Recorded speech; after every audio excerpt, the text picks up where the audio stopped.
Em nome do Pai, do Filho e do Espírito Santo. Amém. Continuando com a nossa meditação do capítulo 41 do livro do Gênesis, nós vamos ver, a partir do versículo 37, o que se desenrola depois de José ter interpretado o sonho de Faraó e dado conselhos a ele de que colocasse alguém competente à testa de seu país. E é claro, este homem acaba sendo o próprio José. Essas palavras agradaram ao Faraó e toda a sua gente. Poderíamos, disse-lhes ele, encontrar um homem que tenha tanto como este o Espírito de Deus? O autor sagrado nos mostra que Faraó não apenas reconheceu as habilidades que José teria para estar à frente de seu país, para estar governando o Egito, mas reconhece, para além disso, que ele traz o Espírito de Deus, isto é, que Deus age por meio dele para o país que ele estará administrando.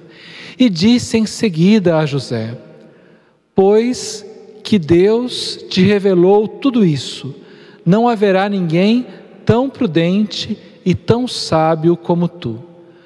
Tu mesmo serás posto à frente de toda a minha casa, e todo o meu povo obedecerá à tua palavra.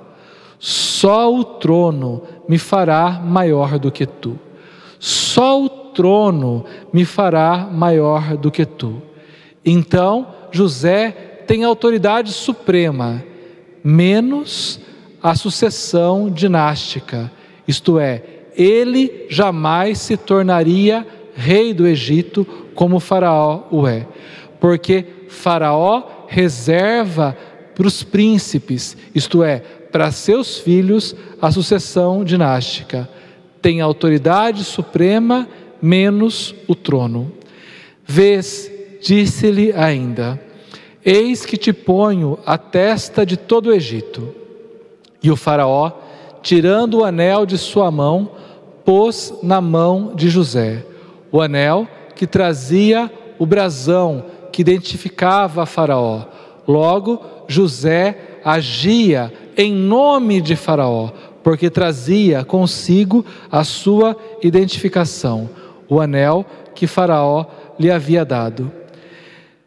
E meteu-lhe ao pescoço um colar de ouro, bem como revestiu de vestes de linho fino. Vestes de linho fino, novamente vestes principescas, como a veste que seu pai Jacó lhe havia dado, por preferi-lo aos seus irmãos. A veste principesca lhe é restituída, a veste que foi tirada quando seus irmãos o venderam como escravo. E fazendo montar no segundo dos seus carros, sempre apenas um grau abaixo do Faraó, mandou que se clamasse diante dele: ajoelhai-vos. É assim que ele foi posto à frente de todo o Egito.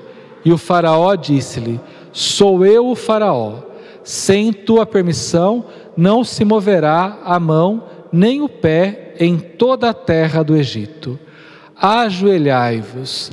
Lembre-se, como já falei num outro momento, Faraó era considerado como que um ser divino, logo aquele que era o segundo à testa do Egito, que representava Faraó junto a todo o povo, também era em certo sentido como que divinizado. Por isso se ajoelhavam diante dele, como se ajoelhavam diante de Faraó.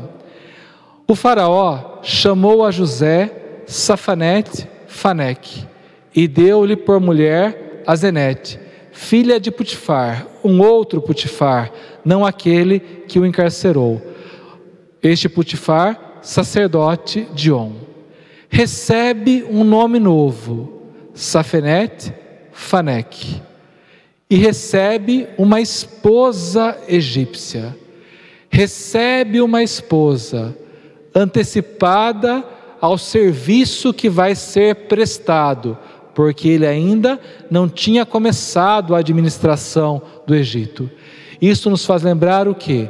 Nos faz lembrar seu pai Jacó, quando recebeu de Labão a esposa, trabalhou pela esposa Raquel e recebeu em seu lugar Lia, e trabalhando mais 7 anos, recebeu desta vez Raquel. Porém, Raquel lhe foi dada antes que realizasse o trabalho daqueles 7 anos. O mesmo aqui se dá com José. José recebe esta mulher de Faraó, recebe a Zenete, filha de Potifar, sacerdote de On, antes mesmo que comece a prestar o seu serviço. Para além disso, ter um nome egípcio e uma esposa egípcia significa que José passa a ser incorporado na vida e na cultura daquele país. Ele passa a ser considerado também egípcio. Recebe como que um título de cidadania. José tinha 30 anos quando se apresentou diante do faraó, rei do Egito. Ele retirou-se da casa do faraó e percorreu todo o país. A terra produziu abundantemente durante os 7 anos de fertilidade. José ajuntou todo o produto destes 7 anos no Egito e os pôs em reserva nas cidades e os mantimentos dos campos que estavam ao redor de cada cidade, guardou-os na mesma cidade. José ajuntou trigo como a areia do mar. Lembre-se, como a areia do mar, fazendo alusão à posteridade que Abraão teria, incontável, em tal quantidade que se não podia contar, pois que ela excedia a toda medida. Antes que viesse o ano da fome, nasceram a José 2 filhos, e preste atenção nos nomes destes filhos, que lhe deu a Zenete, filha de Potifar, sacerdote de On. José chamou ao primeiro, isto é, ao seu primogênito, Manassés, porque, dizia ele, Deus fez-me esquecer de todo o meu trabalho e de toda a minha família. Manassés tem uma etimologia um tanto quanto incerta, mas aqui o autor atribui ao nome este significado, o significado de que Deus faz com que ele esqueça todo o trabalho forçado vivido até o momento em que chegou ali a colaborar com o faraó, sendo como que o seu governador. Chamou ao segundo Efraim, porque disse ele, Deus tornou-me fecundo na terra da minha aflição.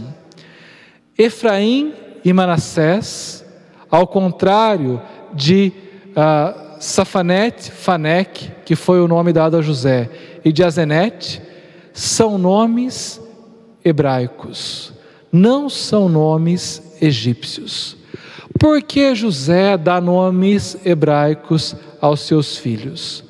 Porque assim, a bênção da fecundidade liga, através dos nomes dados aos filhos de José, estes mesmos filhos, as promessas feitas aos patriarcas.